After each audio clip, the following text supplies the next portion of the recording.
fantastic. Oh, it worked. It worked now. So now we're live show? We're about to go live, I think. Oh, okay. So I just came in and you said that everything works now. Well, you bring good luck, but wait, because on Facebook it's not going live. So it It and could take a few seconds, yeah. Did you put it up on Facebook? Because then you have to go back to Facebook to click Go Live button. yes, I'm waiting that the go live button is working, and otherwise I will go offline. I will do it again because I want to stream on. But what would you advise, Barry? Yeah, if you don't know what you did wrong the first time, is all toggled? Are they toggled on Facebook accounts? Yeah, they are. You made the live on Facebook, so it's standing waiting with the button grayed out. Mm-hmm. Yeah, everything is now working, except for that Facebook is line. And by the way, I am trying already since 8 o'clock to go live, and I got interrupted with the internet. And Dana also said, like, yeah, being disturbed is not uncommon to you, Dana? No. So so what should I do now? Because I am online. Stay online. I will restream from my side. Ah, thank you. And thank you so much because you brought good luck that I went online, Barry. Perfect. I call it good coincidence. Yeah.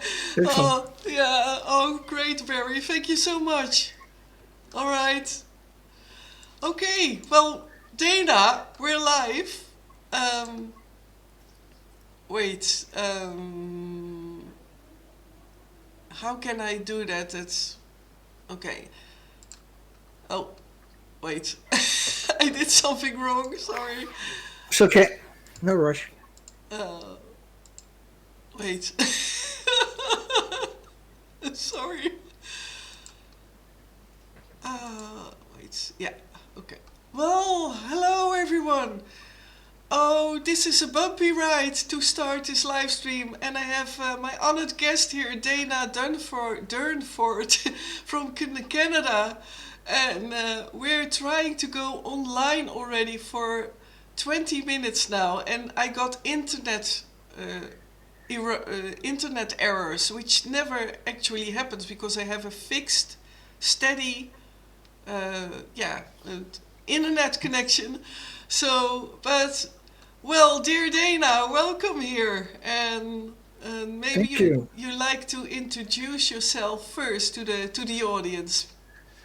If you can read English, under my name says Nuclear for Dummies and Dana Drunford.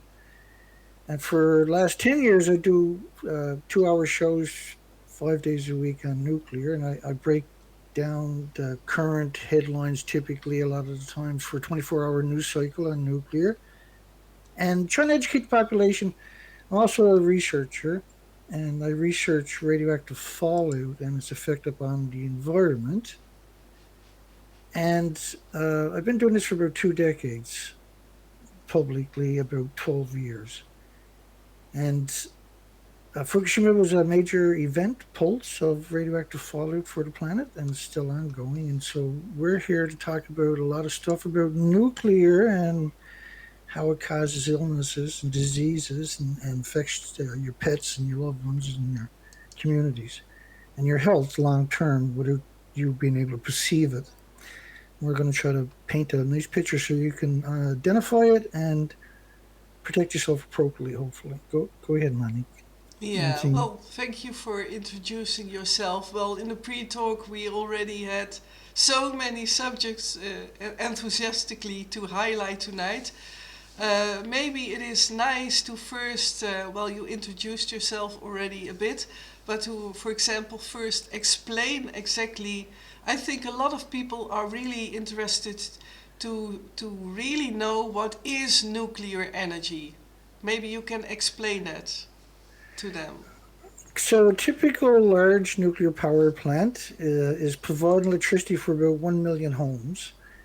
It does that by splitting atoms. It uses uranium recovered from heavy, very pollutive mining techniques, and for just a fraction of the minerals that they take out of the ground is used in the reactors. So, in proportions, they claim that a small amount is equal to a lot of gas, oil, and coal, but in reality, the extractions are much more toxic and much more um, intensive. So the industry has painted a false picture. They can't exist without huge subsidies. Now, so when you can put 200 million atoms on the head of a needle and you can't see it, how many atoms does it take to boil a glass of water? And so what we're talking about is when these things break down, I want you to picture a snowstorm that starts in a small country with nuclear, and after about 20 days, the whole planet is covered in a snowstorm. Because you can see a snowstorm and you can identify it. If you have it all day, every day, you can't deny it, right? So radiation's the same thing, but you can't see it. And you can't smell it or see it or hear it or feel it or pick it up or touch it or perceive it. But your Geiger counters can. And the species and your children are very susceptible to this kind of radioactive fallout. It gets in contact with your water, your food, and you breathe it in. You're doing your laundry in it, you're getting showers in it, you can't perceive it. Now, as a snowstorm, you would have to wear protective gear to protect yourself from it because you can visually feel it and see it. But with radiation, you can't perceive it. And so it creeps up on you. It takes several decades for a lot of its effects to become noticeable. But think about it this way: over the last 12 years, you probably didn't. 12 years ago, you had to clean the windshield with bugs all the time. You go on a long drive, you might have to do it twice. Now you don't have to clean your windshield all summer long for most people because it starts sterilizing the insects through radioactive fallout. And so 80 years of radioactive fallout, the best way to think about that, it was a constant snowstorm being added to the environment. And nuclear power does provide power for a million homes, but it's always hemorrhaging this type of radiation into the environment. They can't contain it. And that's been the dark secret. So when you hear talk about nuclear waste, think about physical waste, but that it's splitting atoms. The atoms never go away, they never turn to dust, and they pulse energy at the speed of light every second. Released into your environment, you have a new snowstorm. But that snowstorm never goes away. So imagine the next day, the next 16, 20 days, you have another snowstorm. And that snowstorm never goes away. And this goes on for 80 years.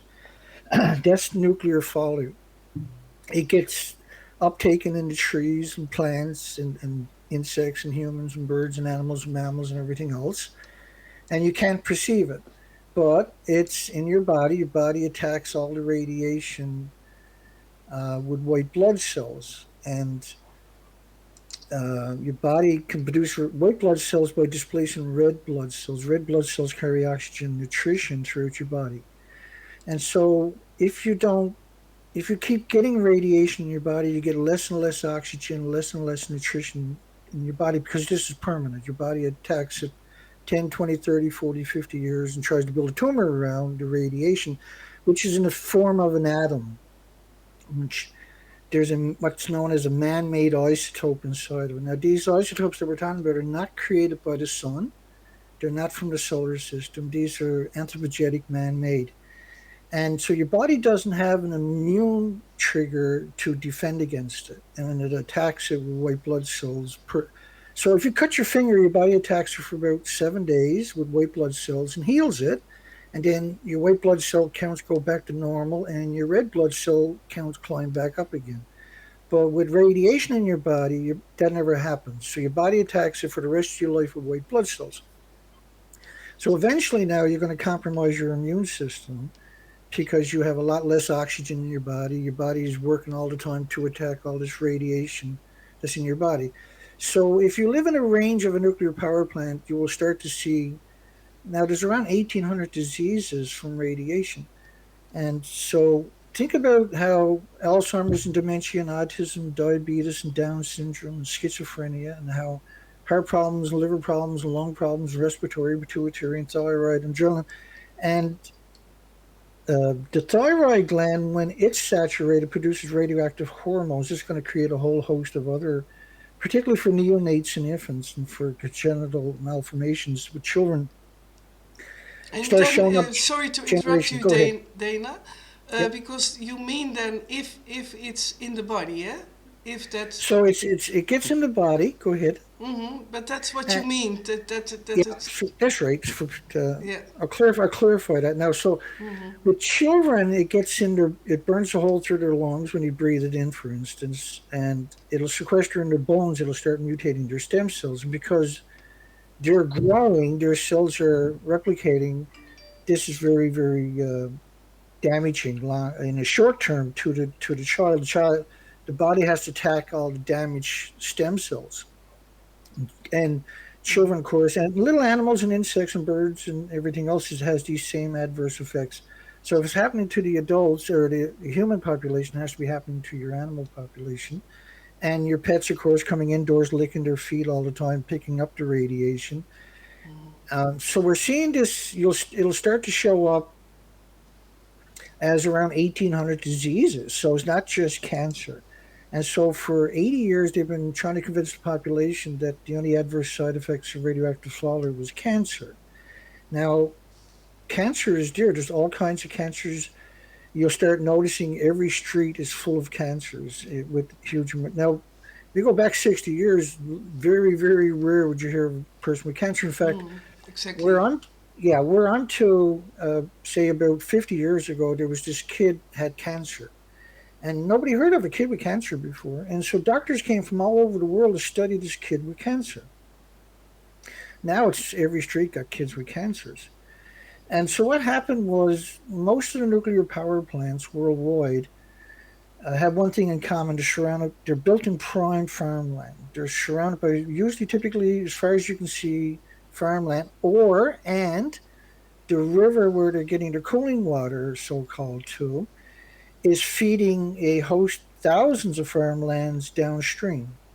So the farmlands around it are always being harvested, and they're moving the food out to the supermarkets. This is distributing another way they're doing of distributing radioactive fallout, because it can't be a coincidence that almost all nuclear power plants are surrounded by farms and that are prolific farms.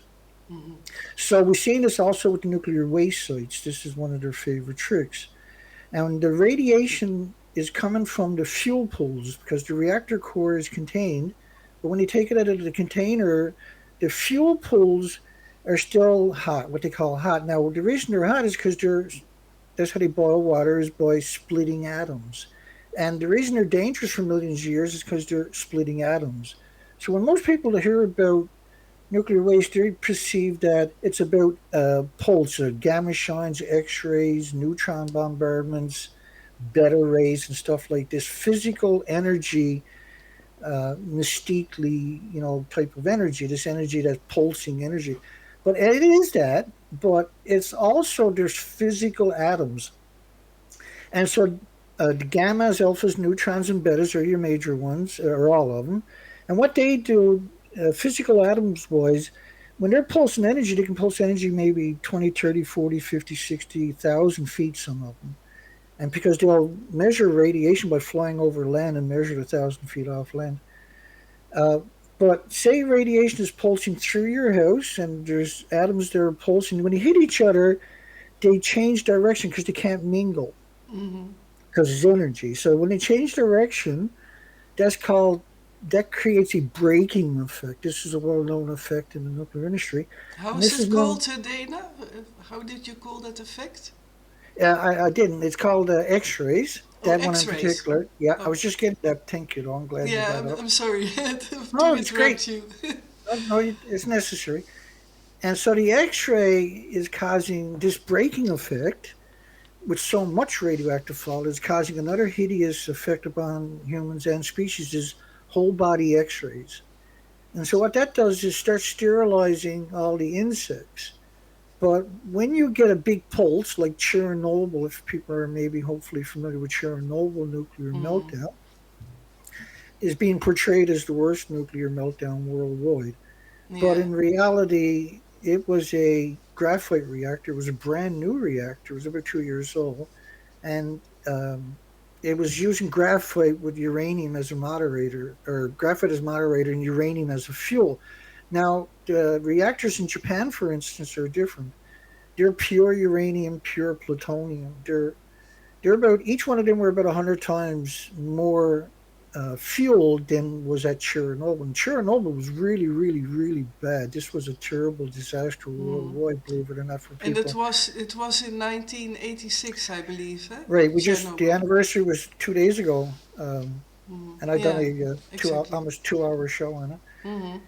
and just Chernobyl. And so Chernobyl, there's orphanages and orphanages and orphanages of abandoned children that are disfigured and has nobody to love them, and that were thrown away like paper towels, literally, because of the deformities from the radioactive fallout, because they'd never stopped eating the food from the local area. And you have to, after these meltdowns, by rights, Japan, for instance, should have evacuated Japan. And the west coast of North America should have evacuated. But if you Mm. do something like that, of course, what's the repercussions for Yeah. evacuating a But few 100 million people? that is that is very interesting because that was one of my questions, like that I really wanted to ask you, like because you do, yeah, maybe you could, maybe you did that in the introduction, but you do research already for a decade. You do the live streams, but that was one of my questions, like how is it possible that, for example, in Japan, that you say that the whole Japan should have been evacuated? Is that what I hear you say? Right. Yeah. And the reason why, and we're seeing the statistics now, in the first year there was 865,000 extra cancers. Not everybody has health Mm. care, of course, but Mm-hmm. this was uniform, symmetrical across the country. Yeah. In 2019, a study came out, 14.2% of neonates and infants needed open heart surgery per 100,000 live births. And these are catastrophic numbers. There was 13,650 children had thyroid tumors over 2 centimeters. The Yeah. thyroid gland is 3 centimeters by 5 centimeters. So Mm-hmm. this is a huge tumor in context of the gland. But in Mm-hmm. order for the thyroid glands of that many children, now pre-nuclear meltdown in Fukushima it was 1 in a million. So this is 356,000 out of a million when you scale it up. Mm. Wow. And in order to have this many thyroid tumors, which was covered up by a number of colleges from the United Kingdom done the peer reviewed studies on it. Mm-hmm. In order to have this kind of ratio, their thyroids to be that radioactive that they actually got tumors means they're making radioactive hormones, which is going to spread into the pituitary gland in their brain, which gathers up a lot of hormones on top of that and distributes out to really important functions. And then your body's thyroid is feeding all of your body with hormones. So the child is going to grow up completely, at the mercy of diseases that, there's so many of them, you can barely wrap your mind around them and the severity of them. This is why we're seeing bizarre amounts of cancers in children is just skyrocket. Of course, Mm-hmm. cancer is the one that everybody recognizes, but again, there's 1,800 diseases. So, for instance, another one was obesity rates doubled, Mm-hmm. almost doubled in Japan in the first year. This So is a that's marker also so of obesity is also part is of. a is a marker of radiation brain damage Oh, actually. okay. And it's kind of like the sex ratio studies they done after Chernobyl for Europe showed a discrepancy of males and females being born, and so what they expect. One of the studies that they do for radiation for large populations is there more males than females or vice versa, Mm-hmm. but typically more males than females, and so what means you got less species that way too, less production. And on top of that, that has to be true for all the species. It can't be just the humans. See? Mm-hmm. So, Yeah. in order for everybody to do a study like that, they have to acknowledge that everybody got radioactive poison. And so another example of that was they closed 9,400 farms in Ireland, Scotland, United Kingdom, 3,000 kilometers away after Chernobyl 37 years ago, and 400 are still closed today. And then Sweden closed the freshwater fishery, commercial fishery, for 30 years after Chernobyl. There was abortions across Europe, and so there was a lot of these undeniable documented stuff going on that quantified that Europe was really contaminated. But the sex ratio study knocks the ball out of the park because in order to have a discrepancy male and female and the whole population was radioactive, which meant that they were now um, susceptible to many pathogens and viruses that were normally considered harmless and innocuous and benign were now very threatening to their health, especially senior citizens and children. And so there was all these. There was 6 out of 10 children out of the Fukushima prefecture in Japan had diabetes, and they were expecting diabetes in the children. And diabetes is another one you see increasing among your friends and your loved ones and your families after these major accidents. Now, Japan has continued to ship food worldwide from these prolific. Uh, Fukushima Prefecture was the breadbasket for the Asian countries. Now, 55 countries banned the food from 14 prefectures, not just Fukushima Prefecture. Fukushima Prefecture, like Canada, is considered a province, and the United States is considered a state. It's about 6,000 square miles. It's a large chunk of the country that is singled out by its own name, Fukushima.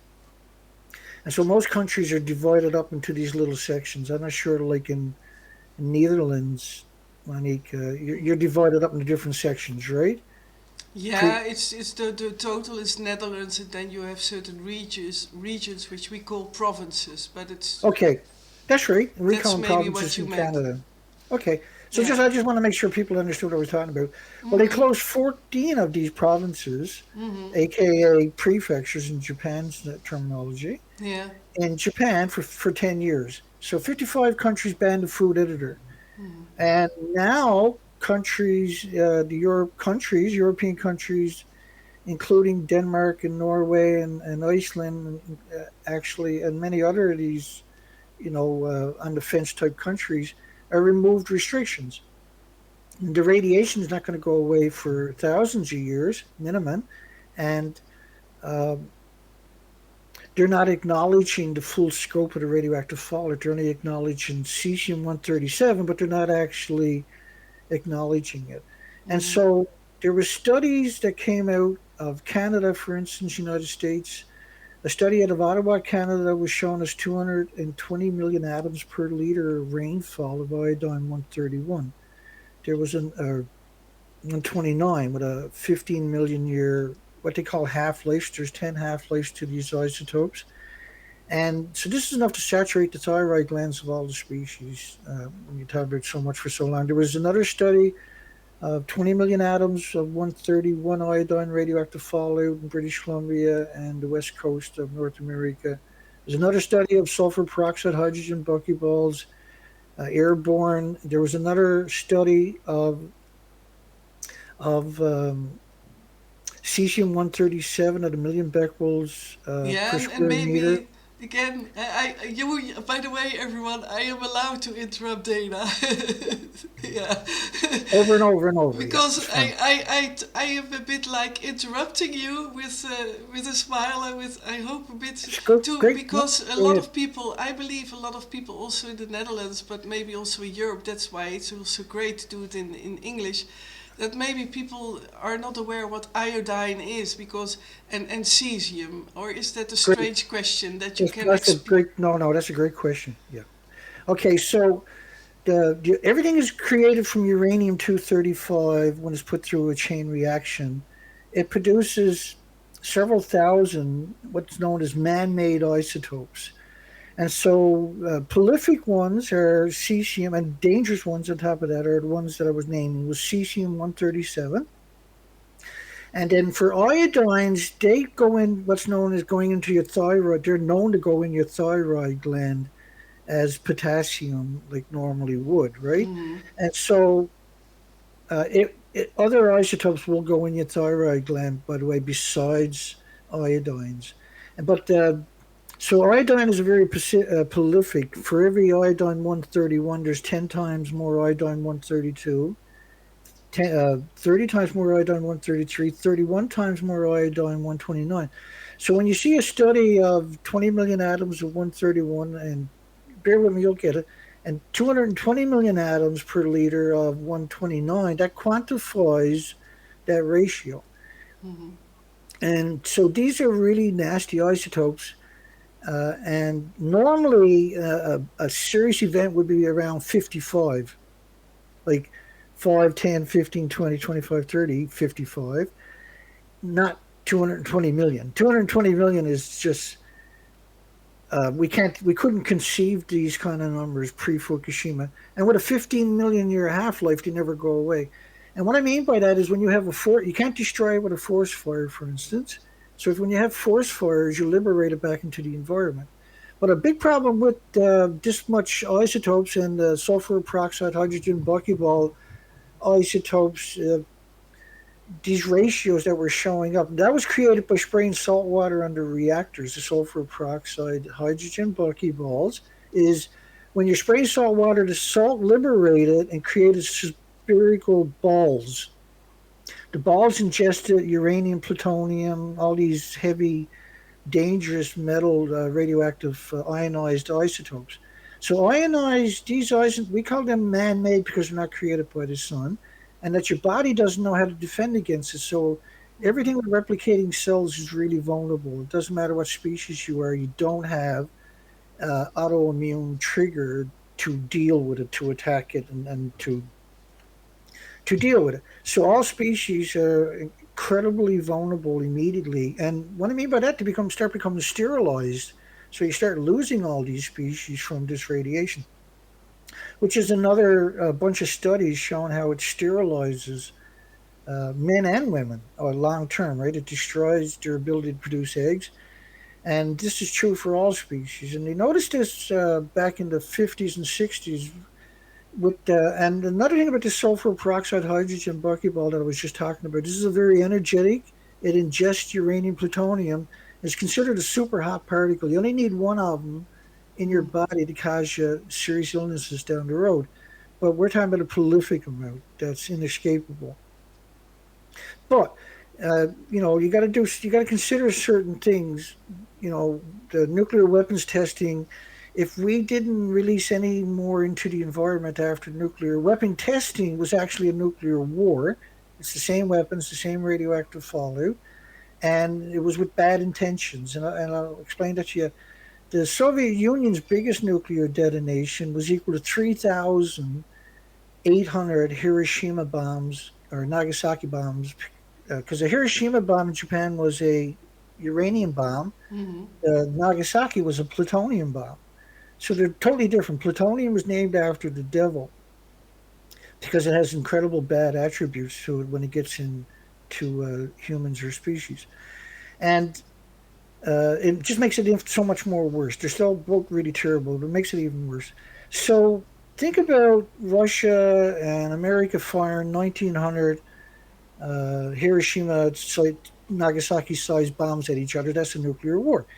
And so the fact that they detonated off one that was equal to 3,800 meant that was a No. nuclear war. That's a Mm. nuclear war. And so when they talk about nuclear winter, that's the cover story. There is no nuclear winter, it's nuclear summer all the time. And what I Mm. mean by that is it kills the bacteria. The radioactive fall is symmetrical around the world. So what it ends up doing is it gets in your forest, it kills the bacteria and the fungus in your forest. And of course, your trees, your roots, and everything gotta have bacteria and gotta have fungus. Mm-hmm. The whole biosystem gotta have bacteria, gotta have fungus.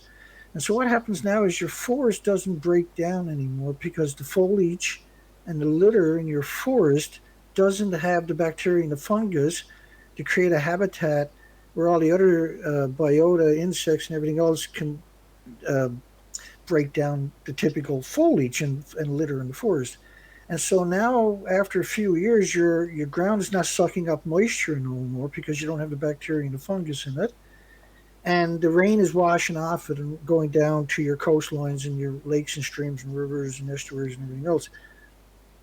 So this also goes on for a few years. You start getting lightning strikes. Now you have brutal forest fires, and because you didn't break down the foliage and the litter in the forest, it's wafering up these huge flames that creates other forest fires far away that normally wouldn't exist when the forest was breaking down. And this is why, because that was actually also one of my questions, and I did hear you talk about it in one of your late live streams, that occurs to me that across the world that there are far more fires going on. But since I heard you talk about it, and now I think like that could be very well possible as well. In your opinion, it's because of that the Right. lower. I just cut you off one second. We knew this Yeah. because of Chernobyl. Hmm. So this is how it works with heavy. So when Fukushima melted down, Hmm. they had 8 reactor fuel pools at the top of the building. Chernobyl never had that. Hmm. And the reactors were pure uranium, pure plutonium in Japan. So these were huge amounts in inventories. So at the top of the building was fuel pools with decades of reactor cores, which is literally the stupidest place you could ever build something.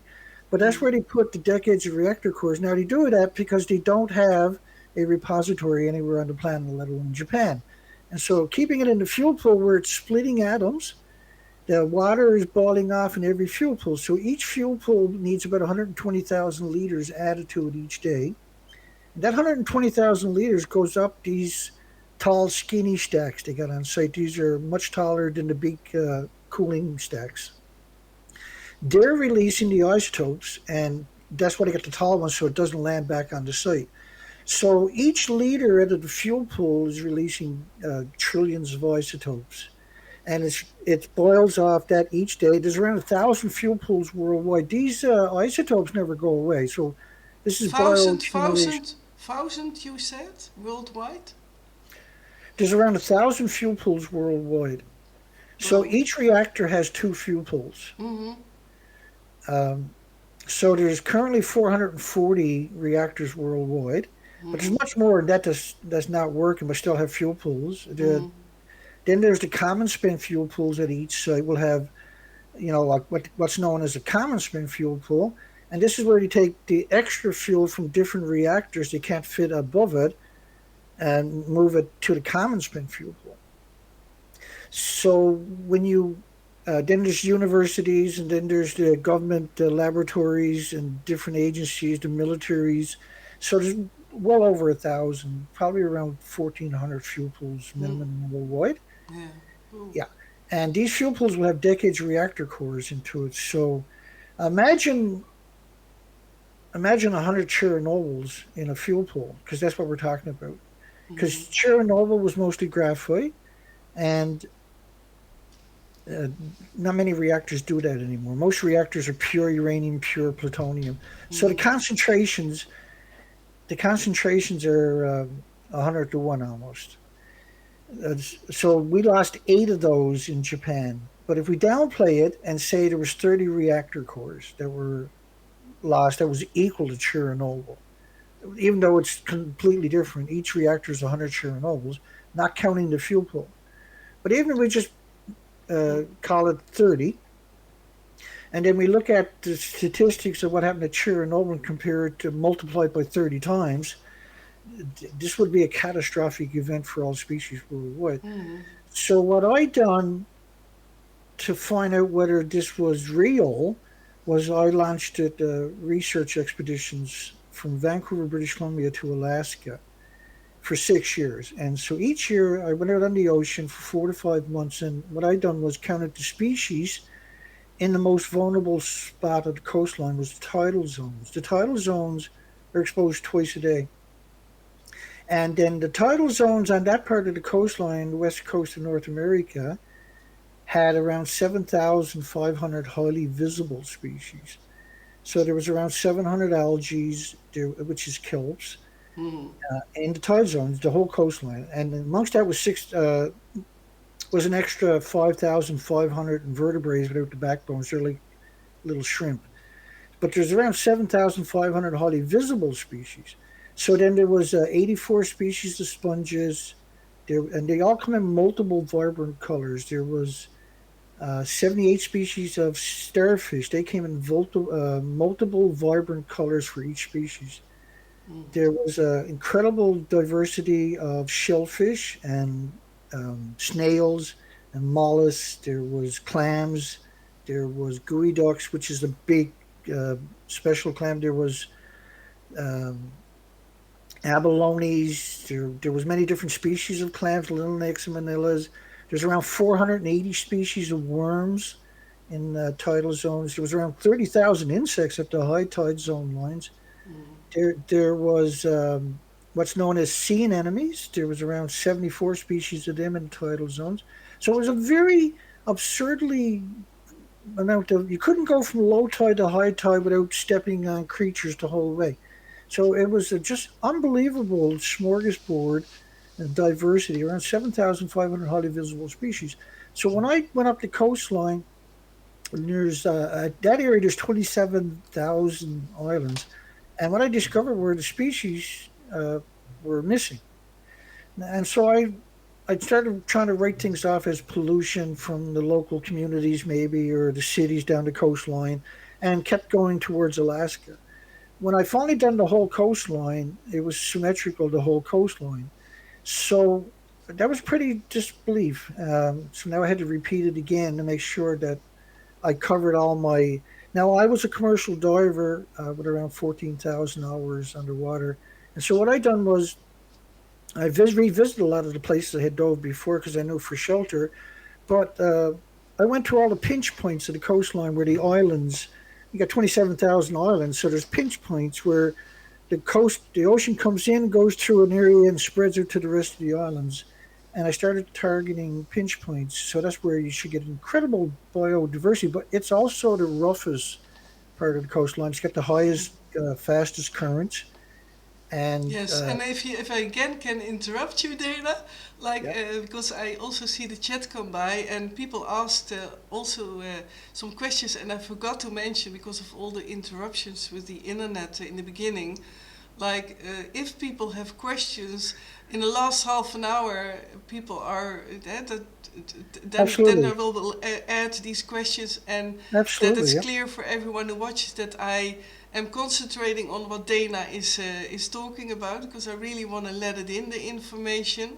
And I saw come by someone if there is a website where they can find you, and can you maybe say a bit about your where they can find this information, because I can also put it in the chat for the people. I will also copy paste it in the chat. So the nuclear proctologist.org is my where I hang my shingle to. The nuclear proctologist, one word with the in front of it. Exactly. .org is how you get to my site. And when you get to my site, as soon as you scroll down a little tiny bit, you're going to see the before and after pictures of the west coast of British Columbia. These pictures are double pictures. These are before and after in the same places, before Fukushima and after Fukushima. And then there's the news section for the nuclearproctologist.org. And you'll see links to that there. That'll take you to articles that I've written to break down a lot of nuclear hidden secrets for you so that you can digest it and comprehend it on your own. The idea is to give you enough information that you can extrapolate information on your own because you might never hear this information again. This And is it's not incredible. It's so much information. Yeah, now I interrupt you again, but just great. Yeah, no, people are prepared, because that's I'm really no, it's impressed good. by how much research you did with the oh no, not east southwest, but the west Species. coast. So Right. incredible what you did. That's what I like to express, and I put Yes, on there's some 6 years light of that. because it's getting dark here. Oh boy, I And apologize. and well, you can adjust the brightness in your settings in the bottom corner, the 3 dots. Oh And yeah, okay, well that works too. yeah, that works too. Yeah, I got one light on each side of me and one up above me is 600 LED lights. Yeah, I So have my own. I did a tutorial on lighting, but we were belated, so everything.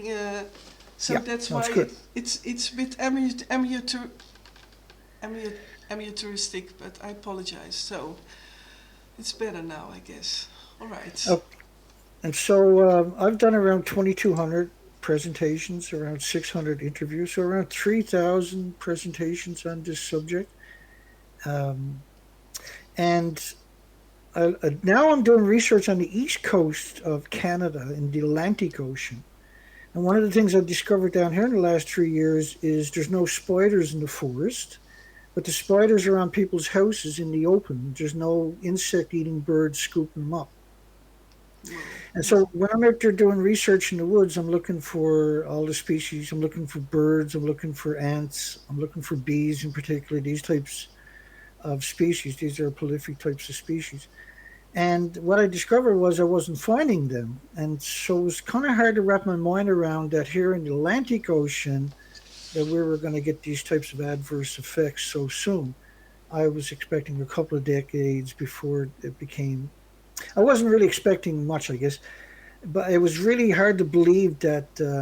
Now I'm in the middle of the biggest migratory route on the planet. We get around 46 million migratory birds a year through here, roughly.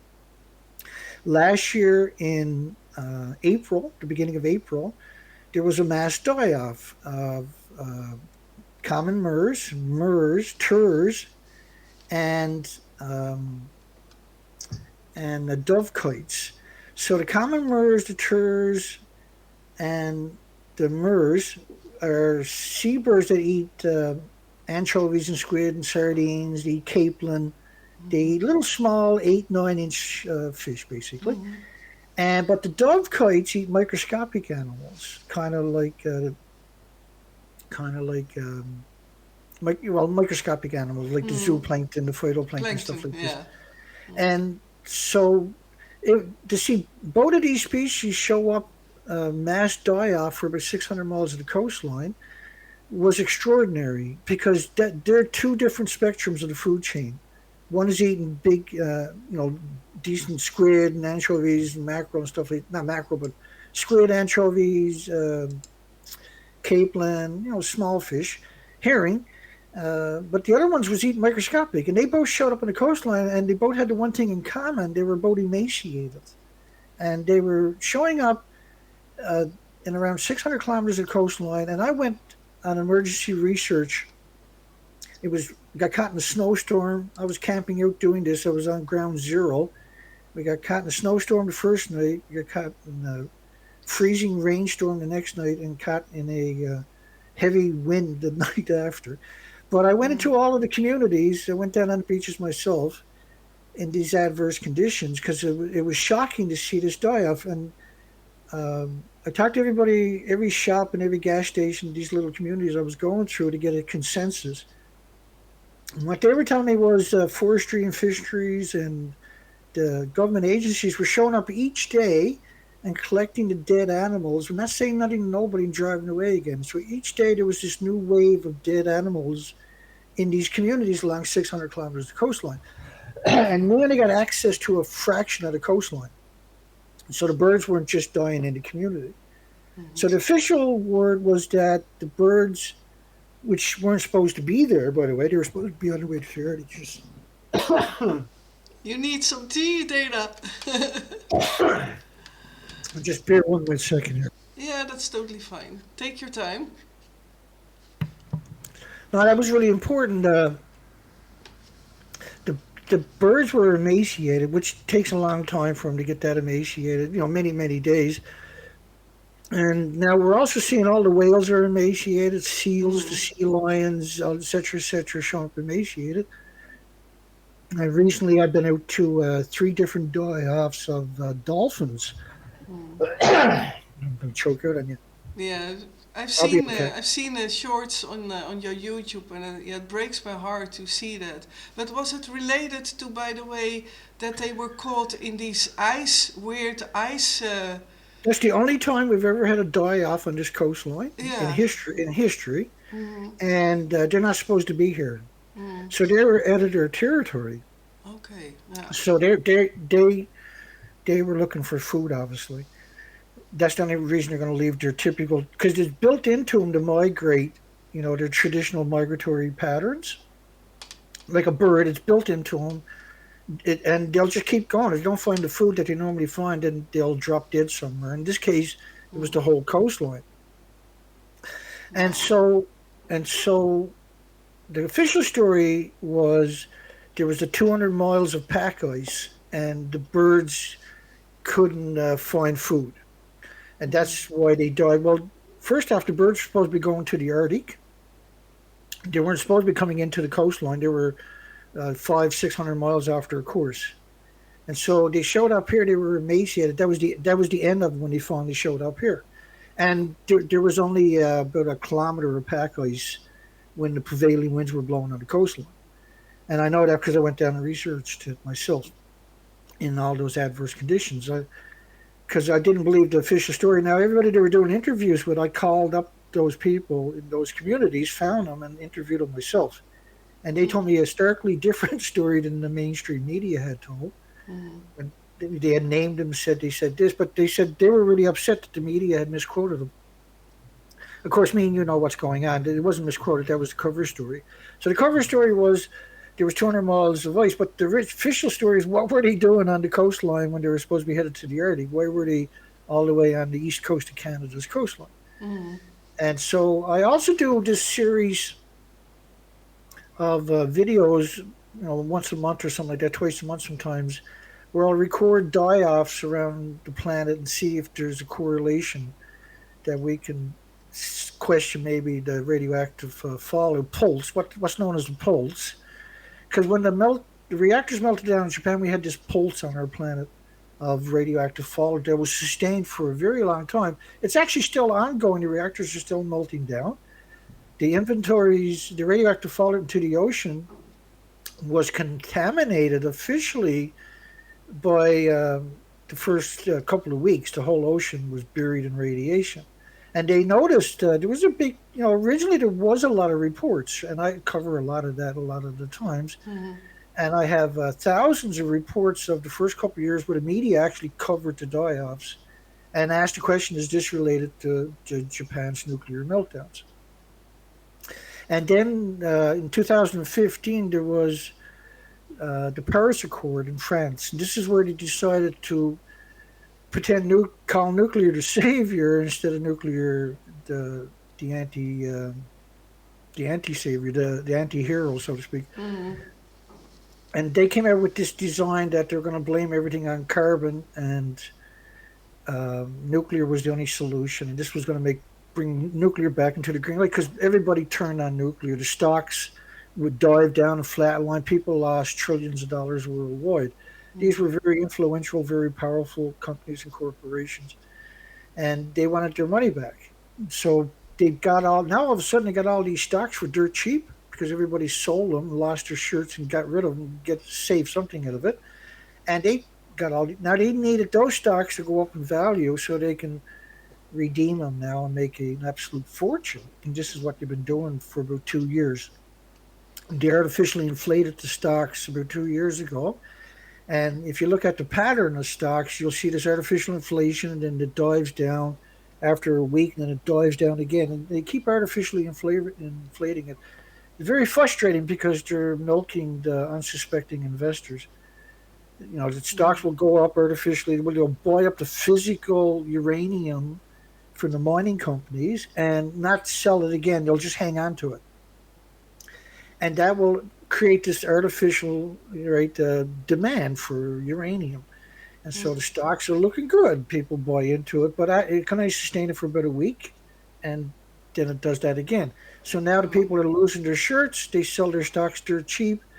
The people that made the profit will go back and buy these stocks for dirt cheap, and a couple of weeks later they'll do it again. They've been doing this for about 2 weeks, not as often as they were the first year, but we covered it all as it was happening. It was outrageous. And this is by design, of course. So now we're seeing the forests on the west coast of Canada, the forests on the east coast of Canada, the coastlines, very devastated by what can only be contributed. Everything links back, including the global warming, by the way, which, and I'll tell you that connection. Everything links back to 2011. But if you go back to 80 years and start looking at the big picture for the last 80 years, you start understanding what happened. So what happens is you got these plumes coming into the environment all the time. The plumes, the atoms are pulsing energy at the speed of light every second, long distances. And this is energy, it's pure energy. It's as pure as it gets. And it never goes away. It never dissolves. It never breaks down. You can't destroy it. And you can't get rid of it. And some of it has very long half-lives, like plutonium 241, say, got a 24,000 year half-life, where it's going to pulse this energy. It has 10 half-lives, that's 240,000 years. So you got all these different isotopes, you got different energies, they're all pulsing it, you have prolific amounts of it. It never stops being produced into the environment from all the fuel pools worldwide. And you created this invisible snowstorm, this pulsing energy every second. And that's global warming. It's been going on for 80 years. It's very, very real. And still actual happening in the same sequence and speed? Now, it picked up the speed in 2011 when Fukushima happened. That was the pulse. That was a major pulse. And since 2011, we're seeing hurricanes and typhoons and cyclones that are coming on land at 200, 250 miles per hour. Yeah. If you go back to the 30s, the highest speed winds ever recorded was just a rare instance of 230 miles per hour. That was considered insane. But now it's normal, right? And but it's only normal since 2011. The so-called climate exasperation, you can trace it all the way back to 2011. The massive forest fires we're seeing worldwide, you can trace it directly back since post 2011. And once you start looking at it, then you can clearly see what happened. And so what was the catalyst at 2011 that caused the next 12 years to have these particular attributes? There was only one thing. And then the models that I use to explain it to people are models from different governments and different countries and different institutions, showing the radioactive fallout covering the planet after about 20 days. But the radioactive fallout never stopped coming out. So it kept adding. And then when you put in the fuel pools that are splitting the atoms all day, every day, or adding into this, it's a perfect storm, right, for this. Okay, so when you create all this, all this fallout starts killing all the phytoplankton at the surface of the ocean. Phytoplankton lives at the top of the ocean. And phytoplankton is the basis of the food chain, the basis of the oxygen chain, the basis of the carbon sequestering chain. It's the biggest producer of oxygen on the planet is the Pacific Ocean, it's the biggest ocean. And it got the biggest hit, right? The airborne covered the ocean, and NOAA from the United States acknowledged that radiation was from the ocean floor to the top of the ocean, but it was also the airborne plumes shows the upper troposphere all the way to the surface. So when you put it all together, of course, when you got rid of the biggest carbon sequester, the biggest part of the food chain, you start to see the food chain breaking down. But it happened so quick, I think it caught the whole planet off guard. And this is why we see this panic type reaction, this desperation in the nuclear industry to try to salvage itself. And so for people to really appreciate that, I want to remind them that in 2020, the International Energy Agency estimated between 2020 and 2026, which was a 6-year period, which is just 3 years away, that renewable energies would new energy coming to the grid in that 6-year period would equal all gas, oil, coal, and nuclear combined. And that's 4,800 gigawatts. So last year, for instance, or 2021, was 291 gigawatts of new energy came online. 291 gigawatts, rather. This was all renewables. 0.4 gigawatts was nuclear. So the ratio was just stunning how it was equal to 333 large nuclear power plants coming online at the same time. How many? 333 in 2021. Whoa. And in Yeah. 2020, it was equal to 300 nuclear plants where the renewables came online. So in a 2-year period, it was equal to over 600 nuclear power plants came online in a 24-month period of renewables. So there's no way nuclear can compete with something like that. And so they were trying to, they were already ostracized. The whole world was turned against them since Fukushima. They've come out with all kinds of propaganda to try to. A lot of the people went back to sleep and pretended, it didn't matter anymore. Became complacent. Again, I'm interrupting you. I feel That's ashamed. great. Oh, go ahead. No, I was wondering, like, maybe you talk about the 2011 Fukushima, but what I notice is that, which is so why I also am so glad you're here as a guest. Like, Thank can you. you maybe explain, and maybe I can ask you to talk a bit slower for the people Yeah, to. yeah, yeah. No, that's It's not a your bad idea. enthusiasm. It's your enthusiasm. But to Right. explain what happened in Fukushima, what in your opinion has really been what has happened, Okay. if that's the right timing, because No, that's perfect. No, it doesn't hurt. That's the very foundation of that what I'm talking about. So again, you had so there's a lot going on there, and I'm just going to run right through everything. I'll slow down my voice speech about a little bit, thanks. hopefully, but I'm going to run through that. That's a complicated story, but I can make it easy for everybody. So there was a tsunami, multiple tsunamis. You had an earthquake along a 400-kilometer fault line that dropped about, well, over 6 feet, say. And that created a tsunami that hit the coastline for around 480 miles, around 600 kilometers. It hit the coastline at around 500 miles per hour. And so there was wave after wave came in on top of each other, and it ingressed itself about 10 kilometers inland at very high rapid speeds, obviously. So this washed out about 2,000 square miles of Japan's coastline, which was the patch in the Pacific Ocean, was around 2,000 square miles of houses and buildings and everything else got washed out to the ocean. So this was actually 680 kilometers of the coastline got washed away. There was 15 reactors in that zone, but there was also a lot of nuclear waste stored in that zone that we won't get into. So at Fukushima in particular, they admit to, and that we have the documentation to back up our assertions, was 4 reactors had blew up. They exploded. And each reactor, I'll explain to you. Reactor 1 was 190 feet tall, 150 feet wide reactor building, 19 stories tall. And this had 40 years of reactor cores stored at the top of it in 2 fuel pools and a running reactor. This melted down and blew up. Reactor 2 done the same thing. Reactor 3 has the same attributes, done the same thing. And Reactor 4 was shut down for maintenance. But the maintenance remains they're removing fuel. And when they're removing fuel, they only remove at best half of it. So the other half blew up. And we know this from the documentation we got. Uh, there was 736 pictures released from drones in 2020. Those pictures, when you zoomed in on the reactors, were all redacted. So this was really interesting. Why would we release, and this was the only time I ever seen that, by the way, why did they release on the 10th anniversary 736 pictures from a very high quality camera from a drone, and that all the reactors were redacted? And I was trying to wrap my mind around this. Nobody was talking about it. I got this from a Chinese site that was linked to TEPCO, which was a Japanese company.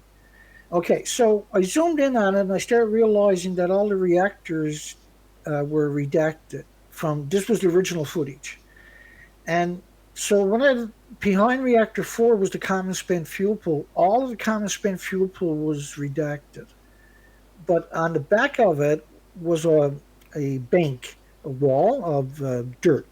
And so a whole bunch of transport trucks had washed up and stacked up behind that. And it gave you some context to how big the facility actually was.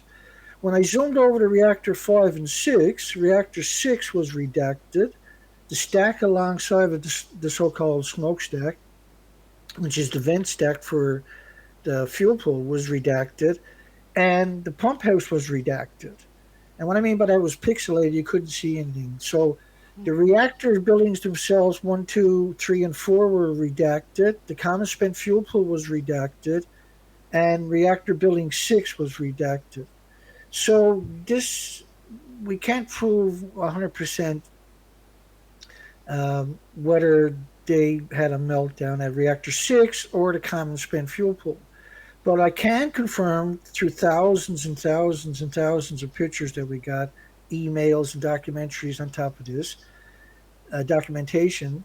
There was 4 million emails released after. A lot of that was redacted. And in the early days, used to cover it a lot. But so reactor 1 and 2 fuel pools is gone. Reactor 2 and 2 fuel pools is gone. Reactor 3 and 2 fuel pools, each of these with decades of reactor cores in each fuel pool, are gone. Reactor 4 and the fuel pools were gone. And that's not, there's no way to misinterpret this. This is 100% lost. So on a small scale, this is, say, 30 Chernobyls.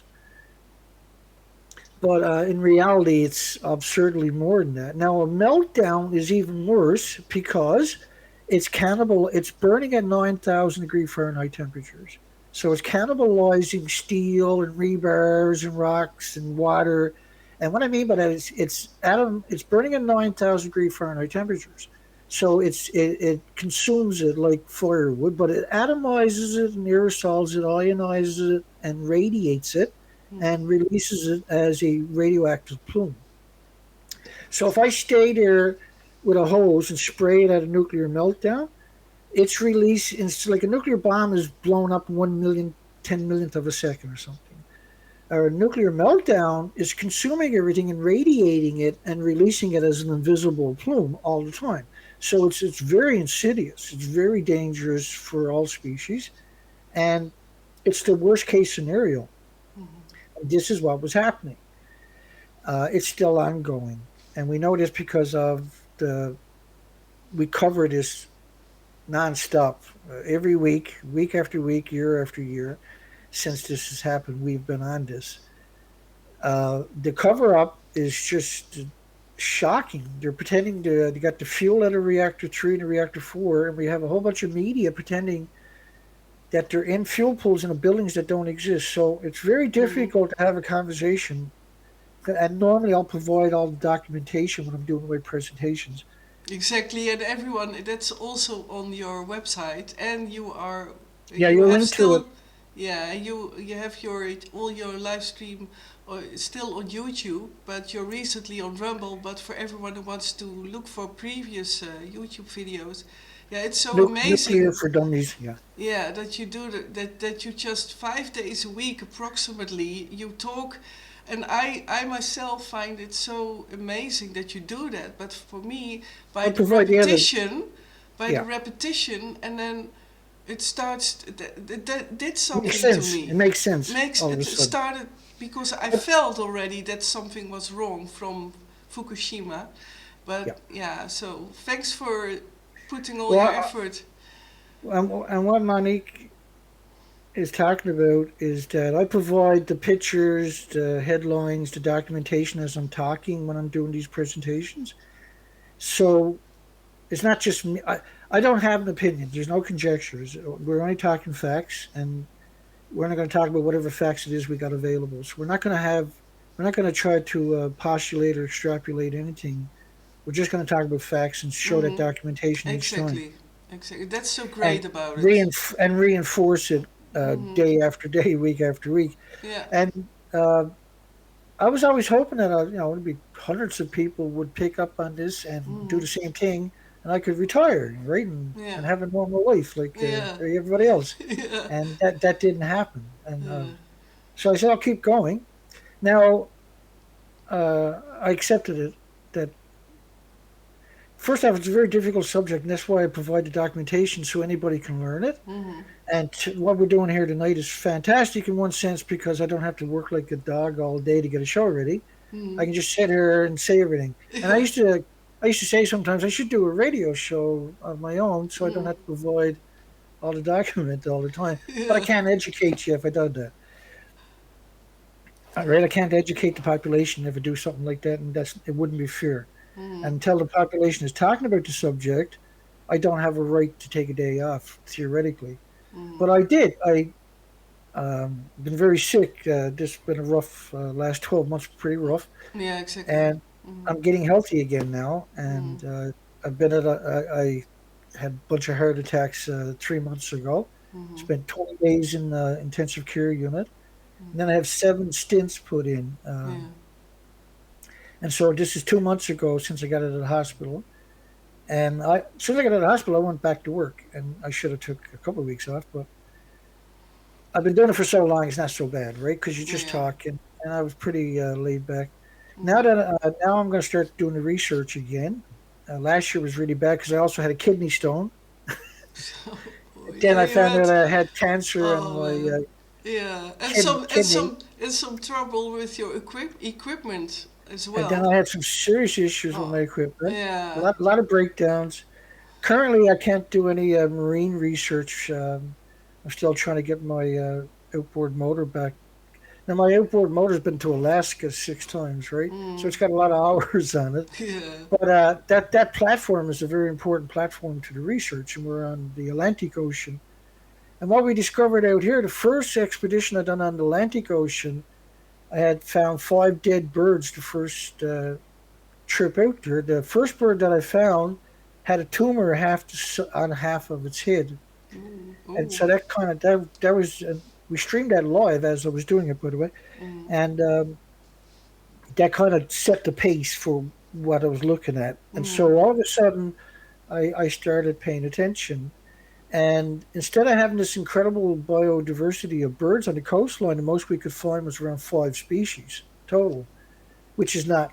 It should be around 380 species or Oh something down here. man, yeah, it hurts my heart because I saw the pictures of you of all these There's expeditions and then the coastlines and horrific starvation of animals. For me, by the way, if it's the right moment, that I was also suddenly I could connect a lot thanks to your live shows, but and my feeling that, for example, now I forgot what I wanted to ask, but that the animals look up more the people because they are initiated, and suddenly there was something like, man, now I understand What's why. the catalyst? Yeah, Yeah.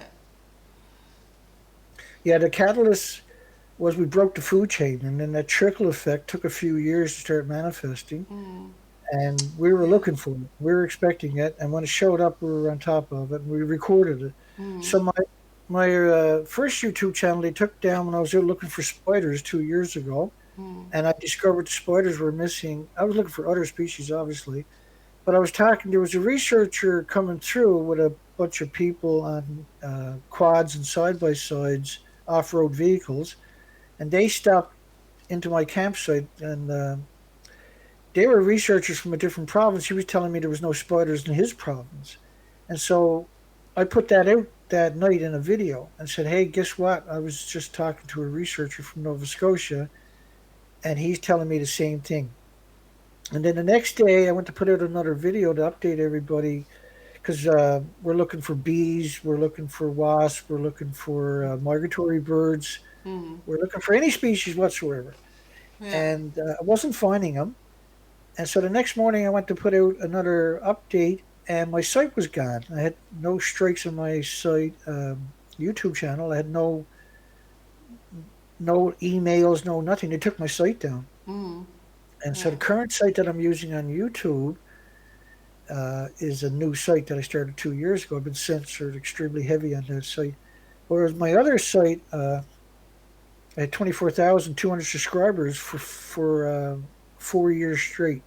Never gained one, never lost one. Yeah, I And see it then when I too. was yeah, and Yeah. then when I was looking for spiders, they took my site down Mm. because I was that was really stuff. And they were finding all the ants nests, but the ants nests were all empty, and we weren't finding any trout or salmon in the river. We were talking to fisheries and oceans when they were checking on the rivers and asking them, and they were reporting. um, these big dragonflies were missing, and a whole bunch of different species. Capelin and the squid were rolling on the beaches together, and squid don't roll on the beach, and that they were all undersized, what they call described as skinny. And so I was Yeah. reporting on all this for the previous couple of days, and then all of a sudden they took my site down because we were now on the Atlantic Ocean. We were on the opposite ocean doing the research, and that was connecting too many dots, I would imagine, right?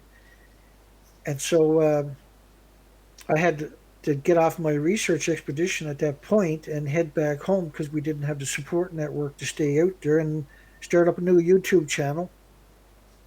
And they'd done the same thing the following year, but last year I started off the year with a kidney stone, all kinds of breakdowns, then all the way up until now. Now I'm finally starting to recover. So this is spring. I'll be out researching another month or so. I guess I'll be headed back out on the research expeditions. And it's pretty dismal at this stage, right? But we need that to quantify whether or not there's a change. Did the species recover? Is it worse? Is it the same? That has, Yeah. at all costs, that is the most important thing, is And getting what that what do research. what do you expect in that way? Do you expect the species more to have withdrawn, or do you I have a expect that to be a lot worse, yeah. yeah? And so one of the weird things about this was finding spiders on everybody's houses. Not a lot of different species either, but what was really interesting about that is they're very vulnerable, and that's not their normal habitat, right? So they got bushes and trees and everything else. The spiders can't tie onto that. So I was trying to wrap my mind around what the hell was going on here, and obviously what's going on was that plants and trees will bring radiation up through the roots, for instance, and they'll bring it to the tips of the plants. So there's a lot of people like eating pine needle tea or drinking pine needle tea, Yeah. and Japan banned pine needle tea, for instance, because the radiation sucks right up to the tips of the pine needles, and so you're getting huge doses. Now, another problem was that the spiders, there should have been insect-eating birds picking the spiders off the side of the building, and they're tying on the spider webs are all deformed. There's nothing in the spider webs. Now, normally I check the spider webs to see what species are in an area because that's the best spot to check, right? You'll find all these little different insects in the spider webs. And so typically that's what I would check would be the spider webs, but there ain't no spider webs. And the ones I found two out in the woods, and we're talking 400 miles in the forest, traveling and camping out day after day after day. And so you're moving camp every 2 or 3 or 4 days, and you're doing 10 kilometers one way, 10 kilometers the next day. You move the whole operation about 30 kilometers the day after, a couple of days later, and then do the setup shop. And you're doing a very gruesome or grueling type research where you're trying to get all the ponds and little lakes and streams and rivers. And I have underwater submergibles for stuff like that. And I'm finding nothing. There's no fish jumping in any of the ponds, and we're talking around 300 plus ponds. There's no fish jumping in the ponds. And I have drones Really? that I'm going to send out to see what's in it if I can find it. There's no birds in the ponds, and there's no birds visiting my campsite. Oh. So I was leaving food out at my campsite the whole time, which is not recommended, by the way. But all of a sudden, it doesn't matter because nothing visiting to check the food. And I'll be doing that again this year. And so there was a study on 56 little insect-eating birds nest, 56 nest, and they were raising their fledglings, which takes about 21 days. And so over that 21 days, there was a bunch of universities counted the insects that were brought to the fledglings to eat. They ate over 5 million insects in 21 days. Ooh. So they're very voracious appetites, right? I think it was around 700 per fledgling insects per day was brought to them. And this was considered an accurate study. So in the forest, I had no insects bother me in my campsite in very early in the morning, very late at night. That's when you can hear the best sounds. There was zero sounds. It Mm-hmm. was silent. It was silent, right? There was no. But the first year you could hear the birds in the forest. The second year, a few times you would hear the birds in the forest. Last year you didn't hear them at all. So So. that really told the story, right? You weren't hearing any birds in the forest. If you Mm-hmm. couldn't see them, you would still hear them the first year. But Mm-hmm. by the third year, we weren't here. So that was now it's this is year 12 after it. I'm talking over the last 3 years, right? In particular, Mm-hmm. on the East Coast, on the Atlantic Ocean, on the West Coast, when I was doing the research expeditions, there was no birds visiting. There was no birds hanging out with me in the anchorages anywhere along the coastline. And the last expedition on the coastline was 2019 for Vancouver to Alaska.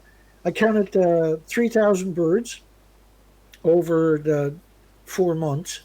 Most of them were in two places at the same time, around 1,500 birds in each place. They were mostly seagulls, and that was two different places. But as for actual, the seabirds, migratory birds, and stuff like that, I didn't come across them. Now, in 2015, there was a over a million Cassini auklets, which are microscopic feeders, and there was 1.4 million common murres showed up on the coastline from Alaska to British Columbia, Canada, and they were all emaciated. Mm-hmm. And now the common murres can dive 900 or 600 feet all day long. Not can, but do. They dive 600 feet all day long. They feed on anchovies and squids and sardines Mm-hmm. and stuff like that. So normally they would go to a coastline and they can eat mussels and sea life in the tidal zones if they can't get their typical migratory food. Mm-hmm. But they were showing up emaciated. In fact, they were showing up like here on the East Coast last year in the inland waters where they don't belong, in freshwater where they actually don't belong. And so another thing people should know is that shellfish bioaccumulate radiation 120,000 times more than fish do. And fish Mm-hmm. are voracious bioaccumulators. But shellfish are filter feeders. And so they're the worst ones to eat. And And so, does that count for seaweed as well? Or yeah, seaweed's really bad. yeah? We got studies of 40 million becquerels out of a small bed of kelp from California, for Kelp, instance. So yeah. that tells you that it does. Mm. Now, again, right? We had 700 algae on the west coast when I done the research expeditions. I was only finding three species. Was the green kelp, what they call kelp cabbage. There's the common kelp. These are like the brown kelp with the little bulbs into it, and a little tiny. And all of these were very bad shape and bull kelp. So out of the 700 algae that should have been there, we only found three of it, and they were the typical most prolific types of kelp, but none of them were healthy in none of the places. And and so we're not just seeing it in the ocean; we're seeing it in the insect world, and it's very noticeable. It's unassailable what's really going on. Mm. It's uncontestable that the radiation is mitigating is the factor behind all this. Is the catalyst for the die-off. So as you break down the food chain, you'll start to see the tumble effect, which is what we're seeing, the die-offs, the emaciation of all the species. So when they talk about gray whales, for instance, there was one story, there were 70 gray whales, they were emaciated. And Mm. so they would travel 10,000 kilometers. So they have to go a long way before to go from 12 inches of blubber down to 3 inches of blubber takes months. Mm. So if you can't find food in that month, that's a slap in the face to what's really going on. Yeah. So And you have also videos of that, so there is all proof also. yeah, we document it every Yeah, month. exactly, and that's so great. That's why, yeah, again, people look at his website and videos on YouTube, etc. But because the proof is there, and yeah, it's awful Yeah, to see. so it wasn't just the gray whales. We were seeing the same things with humpback whales. These were more unusual mortality events declared. There Mm. was the same thing for killer whales. And now another problem with I'm only going to postulate on this one here with the whales. And it's not an entire speculation, right? But I got the evidence to back it up. But one of the things that struck me was that you had all types of different whales getting an unusual mortality event. The same thing for seals and sea lions, mammals, right? Air breathers. And one of the things we know about was the predictions were that the whales were going to have 1,000 becquerels a kilogram. This was early predictions, 2012, 2012, 2013 predictions, and we still have that documentation. Was you can expect the whales to bioaccumulate in the worst case scenario 1,000 plus becquerels per kilogram. Well, that's your body now is under siege from so much white blood cells. That's called leukemia. Mm. So eating food from Japan can give you leukemia.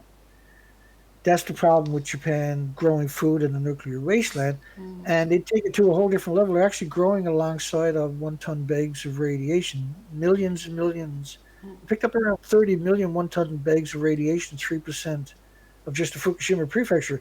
But the food was banned from 14 prefectures, not just Fukushima prefecture. Mm. So they should have picked up 30 billion bags or something like that. And that still would have been just a fraction. This was just farms and the communities they were trying to manipulate complacent people to move back to, which they did, right? But it's very few.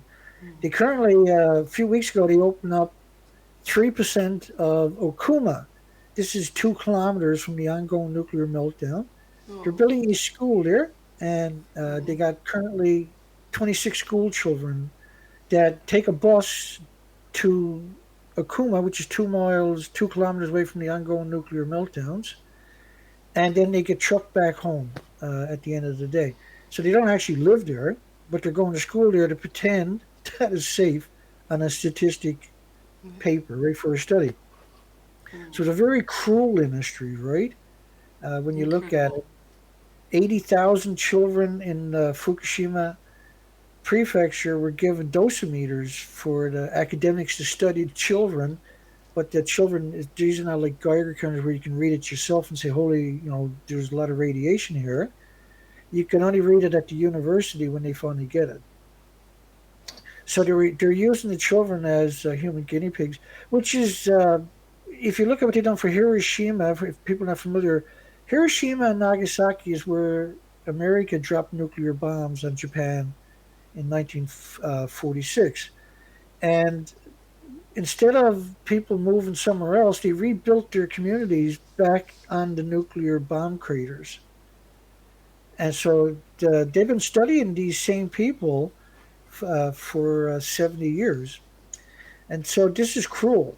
That's a very cruel thing to do. And I cover that on its anniversary at least each year, amongst many other times. But on the anniversary, I'll do a whole presentation on it. And I have a absurd amount of academic studies about the radiation found in Hiroshima and Nagasaki. So it's not habitable at all. Mm. And yet they rebuilt the cities. We've never done it anywhere else on the planet where we built the cities back on the bomb craters themselves or in bomb craters. Mm. So, but Yeah. what does show you how cruel it is, yes? Yeah, and Right? then also that you're talking about Hiroshima, and I know there are stories around the world, or I met stories about that. For example, the Hiroshima, that was not accurate. That these were like fire bombs or whatever. But in my Oh, opinion, sure, yeah. yeah, you Yeah. know about that. It's all try to get confusion and doubt, I believe. And that's the game. They've been doing this for Yeah, 80 years. yeah. So, one of the things people don't appreciate about Hiroshima and Nagasaki was that people and horses, there was a lot of horses back then, people and horses and animals and children that were thrown 600 feet in the air. Mm. And they died from falling out. Well, they died from being ejected 600 feet up into the air and then falling back down. They were turned into projectiles. And there were studies out of Canada from the glaciers in Canada that were radioactive. People were atomized in aerosol and ionized and radiated, and that radiation showed up in the glaciers here in Canada from people that were. Now, America took around 4,000 dead Japanese back to Los Alamos National Laboratories and these other national laboratories and incinerated them and sniffed the ashes for radioactive isotopes. So it's a very cruel industry when you Whoa, think about really? it. Whoa. Yeah. It's a very cruel industry with its whole legacy is just insidious. Really, there's um, there's a lot of them. They study radiation by taking beagle dogs and beagle puppies because they got the best sniffers apparently, and so they let them sniff radiation and they study them.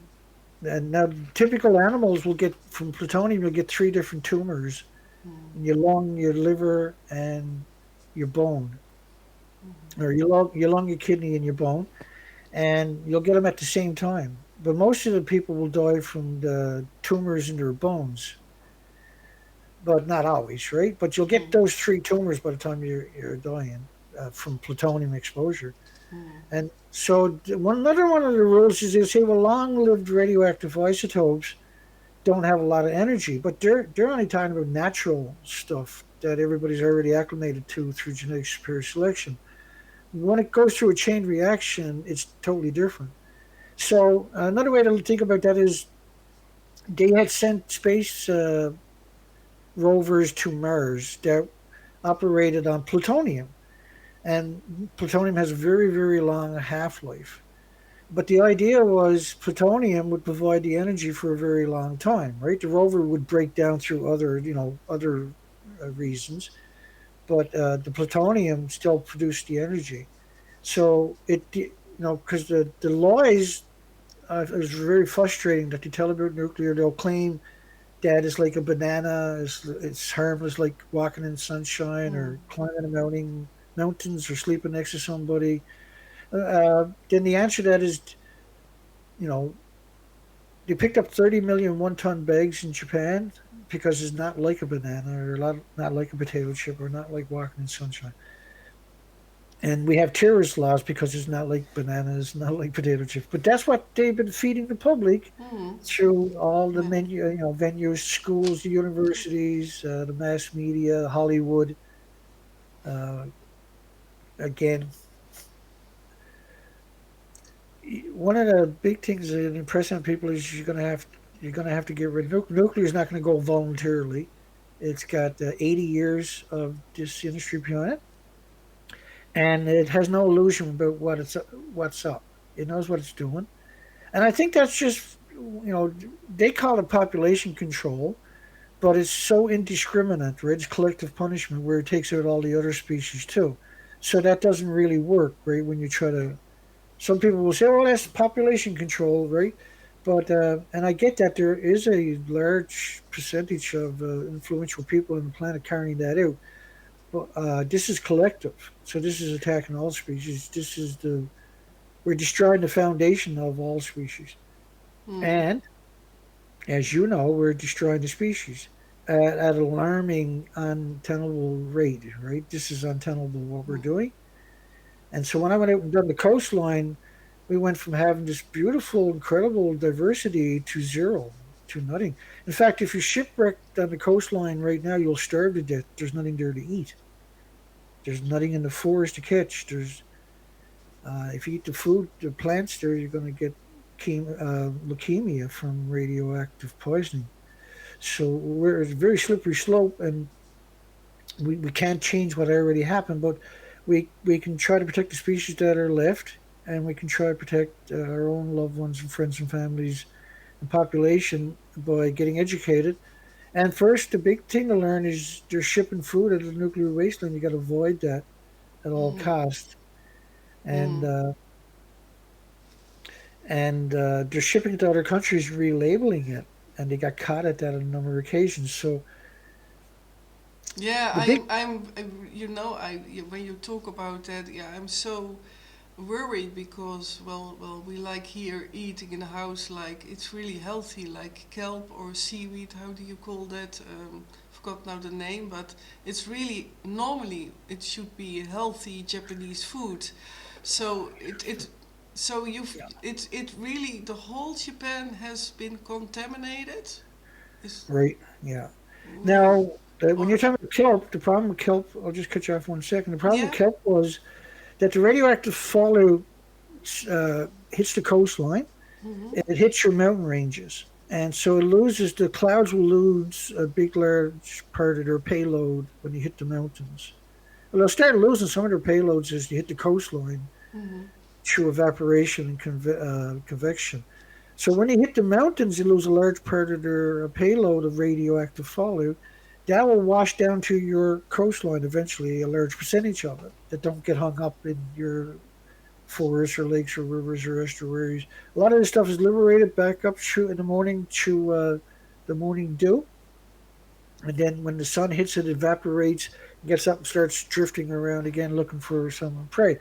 Now, when it washes down to your coastline, what's on your coastline? That's where your kelp is to, right? That's the problem with kelp was you get all this extra radiation. That's where it's going to gather up is on your shorelines. So the solution is you're going to have to say now the Netherlands, the Dutch, I guess, is it? Yeah, Dutch Netherlands. Dutch Netherlands. I call it Netherlands. Did I? Yeah, My apologies. Netherlands. Well, it's That's Nederland. terrible. Oh my God. No, no, Netherlands. it sounds cute. Yeah, the Netherlands. Oh my goodness. So the Netherlands, last night it was announced that they're going to put two large reactors and looking at small modular reactors, and that they're located officially around $500 million, I have 500 million USD, which is not enough to build a reactor, by the way, but it's enough to cause a lot of trouble. You already have one reactor in the Netherlands. So now I got to learn. Now I'm probably going to say that properly. That's too bad. People can't make fun of me anymore. And the reactor you have in the Netherlands is surrounded by farms, and that the river that's feeding it is feeding farms downstream too. See, so this is real bad news. Of course, you got fuel pools at that reactor. People say, well, it's not that big of a reactor. Well, there was a study just came out of Canada where 150 miles away from a nuclear power plant, they had a cave, not a cave, but a mine shaft. There's a mile and a quarter underground. And they put clear water down there. And the anti-neutrinos from the nuclear power plant 150 miles away were hitting the water, and it shows up as a flash. And so they were able to demonstrate that a nuclear power plant can be detected 150 miles away, a mile and a quarter under a rock. So, which meant that if you're living within the 50-mile range of it, first off, no matter what, if you're living within 50 miles of a nuclear power plant, you're getting brutal radioactive fallout after the second year because they're going to bring fuel and put it in a pool. Now it's splitting atoms into the environment. You can't contain it. And you can't contain it because it's very vulnerable atoms we're talking about. And so they'll displace the oxygen. And then if you introduce air back in there at that stage or spark, you'll detonate it. And so everything is vented. And which means this is why most of them are surrounded by farms, by the way, to keep bioaccumulating locally, but also most likely to poison you in your supermarkets because almost all nuclear power plants worldwide are stuck in a very active farm lands. And so that wasn't an accident. I don't know if we kind of talked about it before we went live, but just to be clear about that, is all farms are surrounded. Almost every nuclear power plant is surrounded by farms, and that's on purpose to poison you at your supermarket. So you have to rethink everything. The low doses of radiation. We got tons of studies showing that the low doses of radiation, low dose compared to lethal doses, is something we're being exposed to more and more and more because of the bioaccumulation. All the reactors we got on the planet are hemorrhaging radiation into the environment. But then you have big pulses like Chernobyl, like the Mayak in Russia. That still goes worldwide. And you have multiple accidents up there at the fuel fabrication facilities. Then there was Sellafield in the United Kingdom. There's still 8 million liters a day going into the Atlantic Ocean from the Nix oxide fuel reactor that melted down there.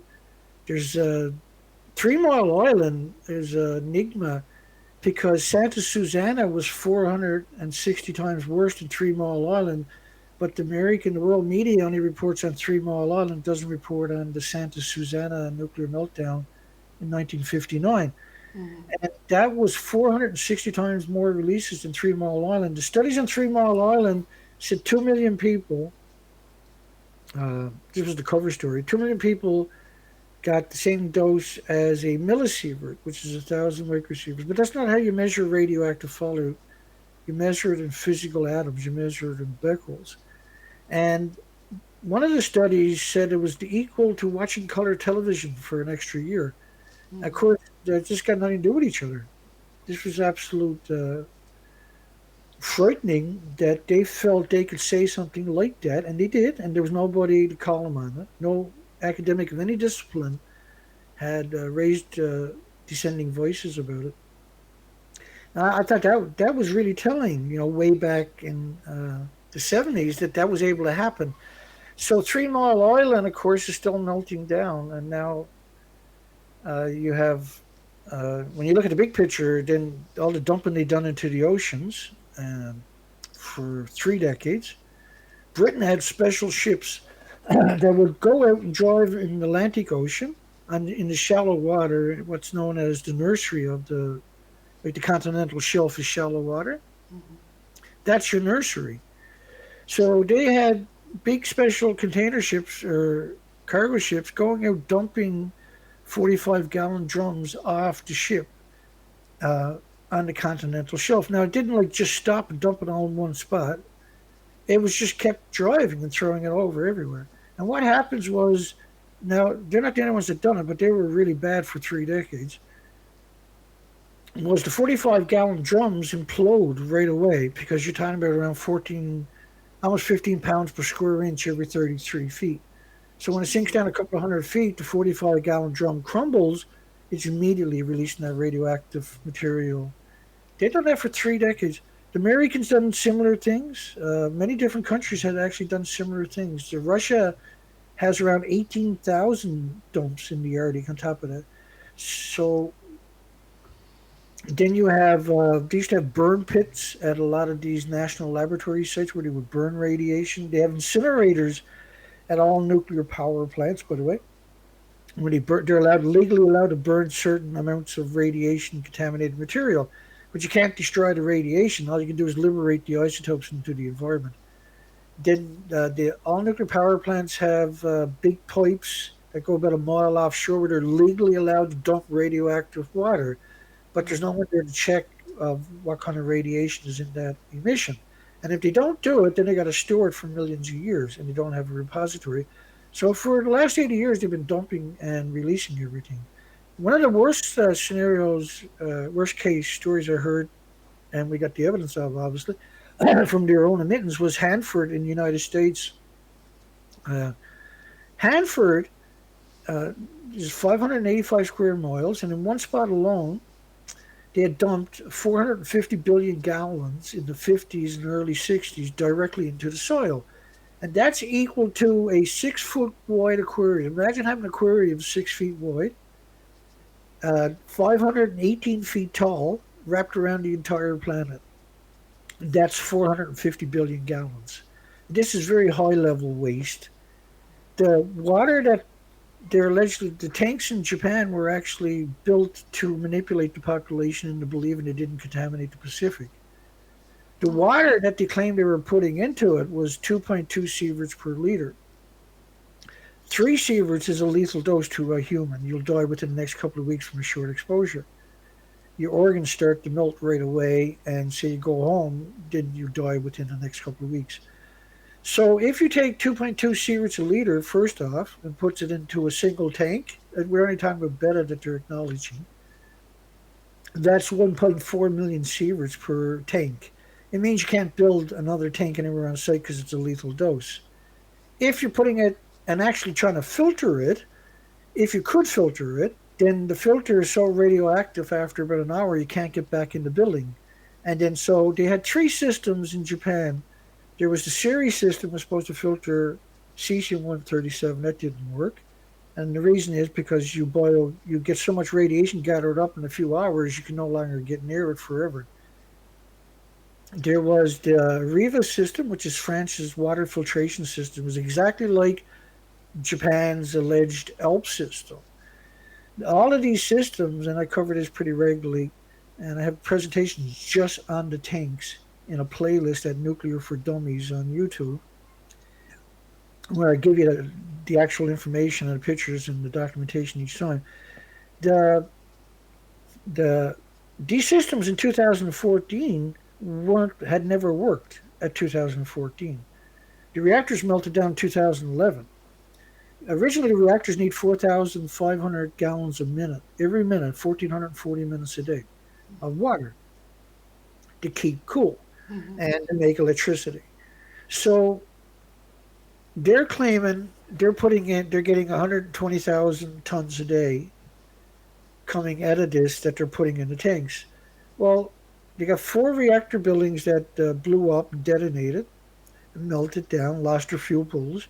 It's the equivalent of taking a garden hose from a house and splitting it four ways. That's what they're talking about. They're putting in the tanks each day. Whoa.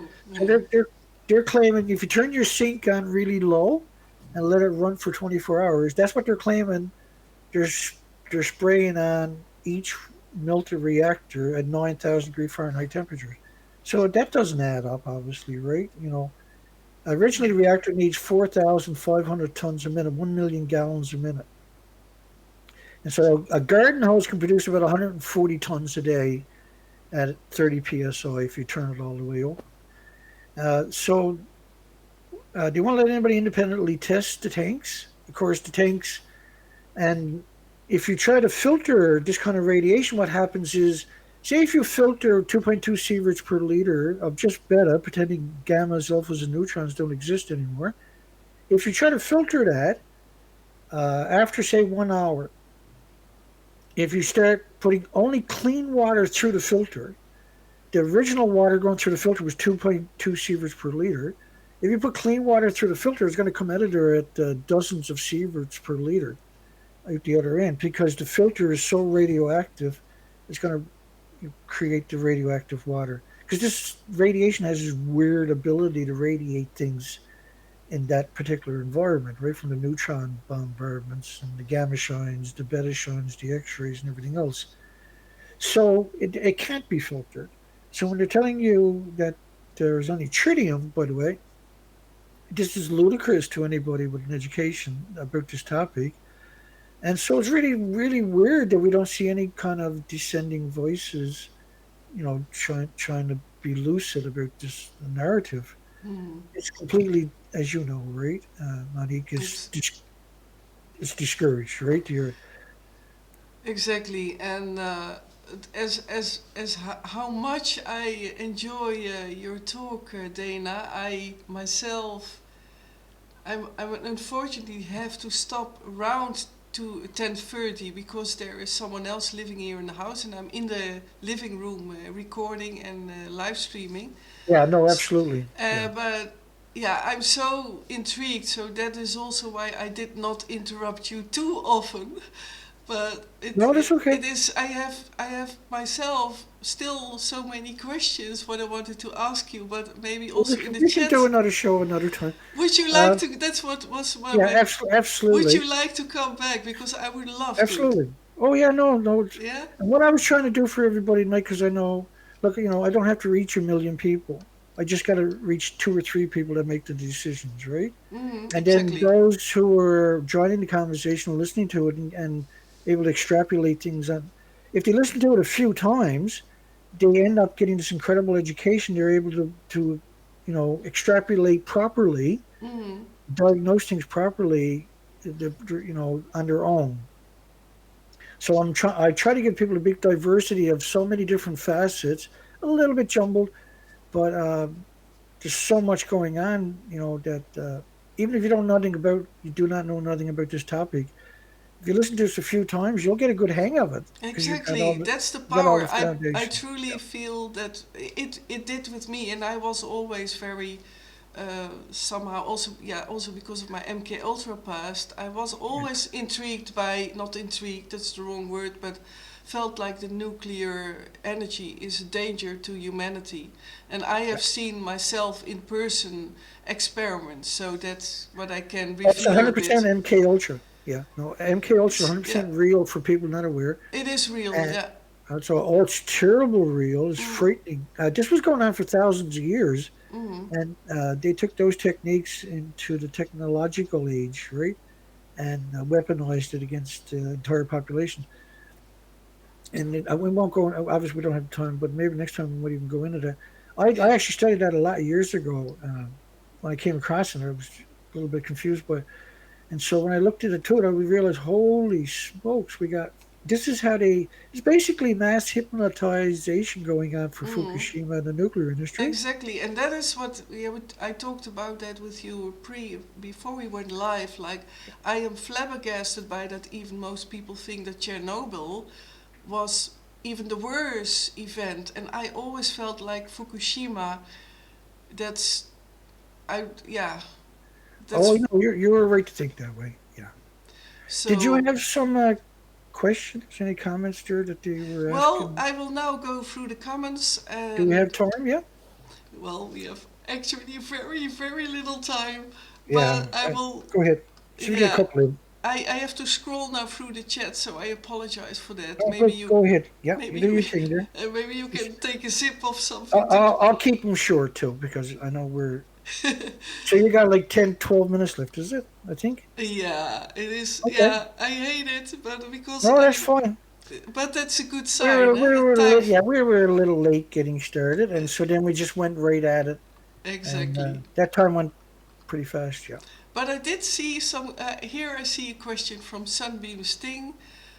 Uh, I hope it's a question to you, but I read it out loud. Also, you can now visit that station in Fukushima I saw on the news. Is that a risk still? Because a lot of people, they say on the news, have visited that site now. Tokyo is 220 kilometers away. It's a risk to go to Tokyo. Oh, yeah. Mm. There's no way to go. It, just because you can visit something don't mean it's safe. You can visit the two communities on both sides of it, but they're not safe. Mm.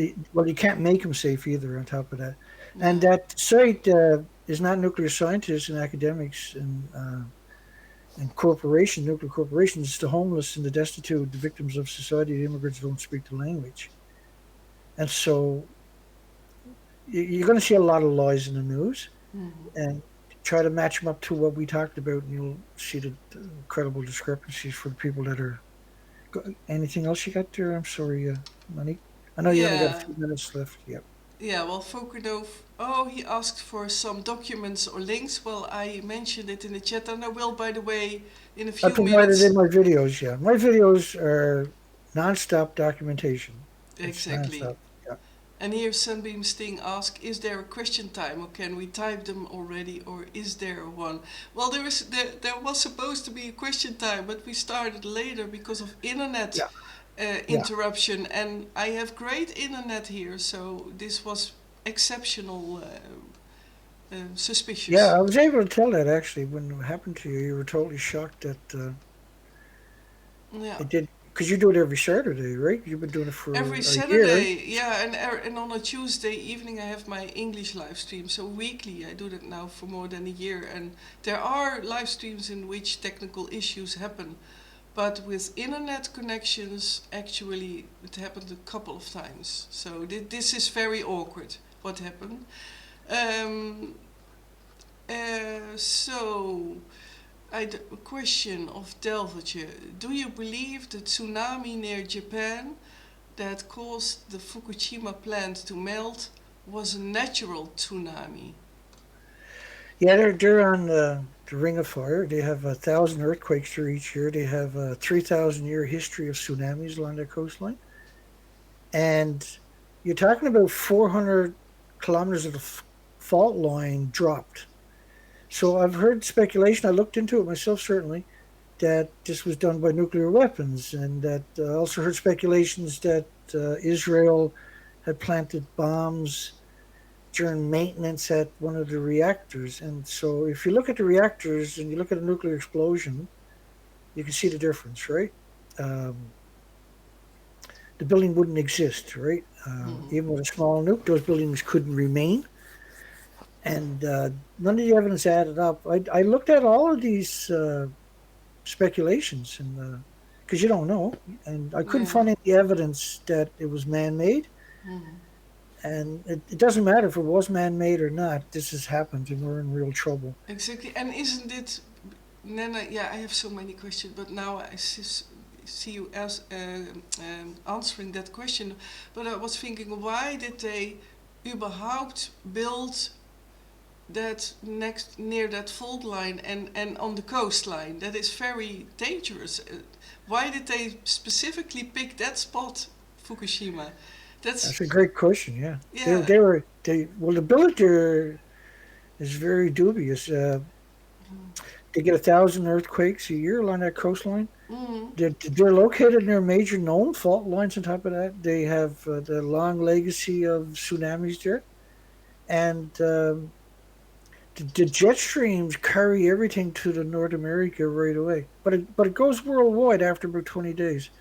Certainly after 40, it's right back to Japan again. But there's again, right? We've asked that question now for 12 years. Why the hell did you build? Why did you put the fuel pools at the top of the building? And why did you build them on a yeah. fault line? That too, yeah. And then again, I have so many questions. I should stop it because maybe someone else still wants to ask something. Of Jos, why don't? Okay, Yeah, but there I will don't be a mind. next time. Yeah, that's good. I'm If looking you got a couple forward minutes, to it. keep going. I look really And looking forward to it. there's one street in Fukushima City, 70 kilometers away, where 7 people died on the one street in the first year, dropped dead. Whoa, yeah, Do, yeah, do anybody have a street in their town where 7 people dropped dead in one year? yeah. Like, that's crazy numbers. Yeah, it Yeah, is. But there's too many crazy things happening, and because one of the questions was like diseases like ALS and yeah, Parkinson's, I see that increase absolutely. next to Yeah, the that's yeah right. diabetic, and it's And incredible. Alzheimer's, there's a lot of mental health problems, Mm. and like real mental health, like Yeah, yeah. dementia and autism and Is Alzheimer's yeah. and schizophrenia. That's what I wanted And to Down ask. syndrome is another one they study Mm, for nuclear accidents. They'll start looking for an increase of Down syndrome 9 months later. mm, yeah, After each nuclear accident, you see studies about that. That tells you more than you realize when you start yeah, thinking properly. exactly. I will look Well, for more. children are.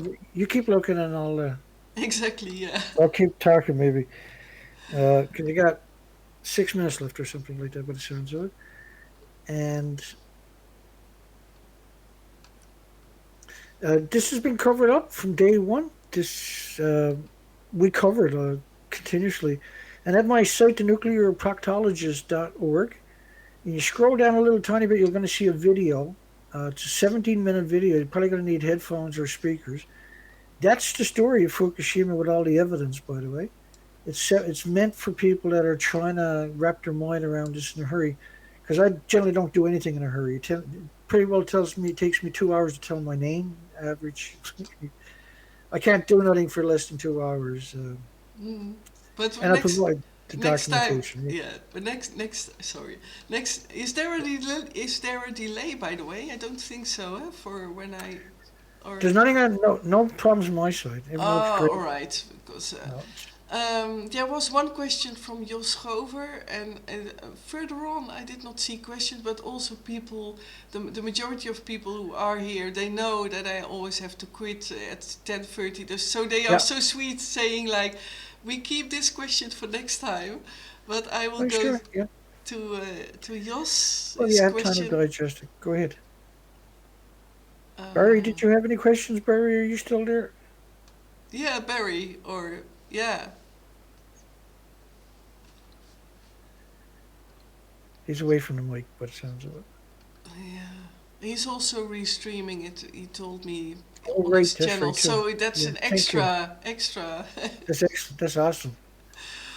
But Um, I did not check anything because I really wanted to focus on what you were talking about. So I didn't even check the chat really. So, but Jos, what did you ask me, Jos? Are you still there? Because I cannot see your question. Oh yeah, here. Maybe it's. I hope it's that question. Why don't people use thorium reactors? They are much safer. Dana Durnford, he asked. Why don't yeah. people use thorium? Tor, thorium? And Well, oh, you can't make nuclear weapons out of the thorium reactors. The oh, thorium thorium. design has been around a long Yeah, time, but thorium. they haven't actually. Well, they have some what they call test models, right? But nothing producing power Mm, for, that tickles everybody's fancies. mm, The industry wants the uranium plutonium because they can use that kind of energy for directed energy weapons because it's compact, and that's the big thing for obviously forever. There's going to be directed energy and laser type weapons, but also because of nuclear weapons, because there's so much money you can rob a country blind by justifying with nuclear weapons. They're insidiously expensive just to maintain, let alone to build them and test them and everything else. And so they love stuff like that, unfortunately. Yeah. mm. And I see here another question from Jos earlier.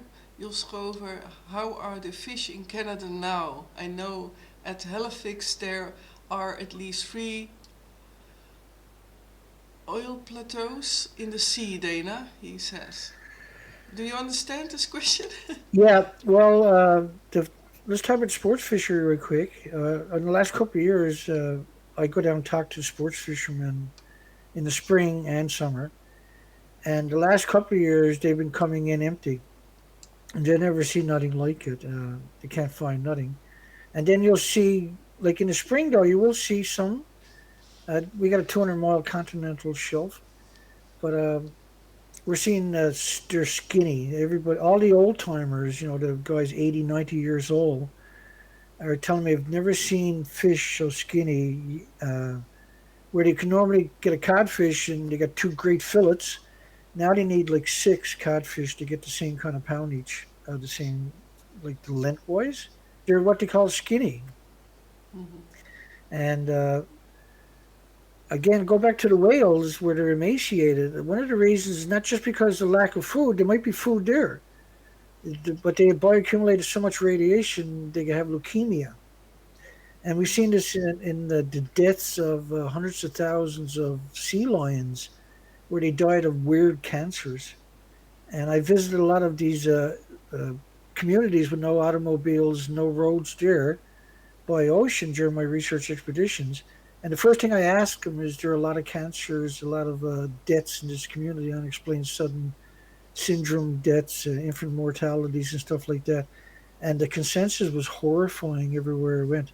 It was humbling to say the least. Mhm. And you knew what the answer was eventually, but I still had to ask that question, and there was horror stories.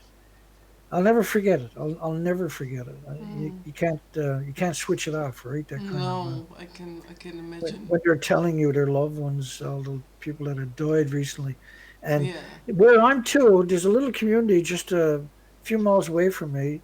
Last year, in a 2 week period, there was 5 people under 50 dropped dead just outdoors walking around. We've never seen these are clusters, eh? Never seen nothing like it. Never heard telling nothing like that Mm. uh, pre Fukushima. And that is about it. I get is it? That's your clock right there, I think. Yes, my clock, yeah. I don't want to stop. That was awesome.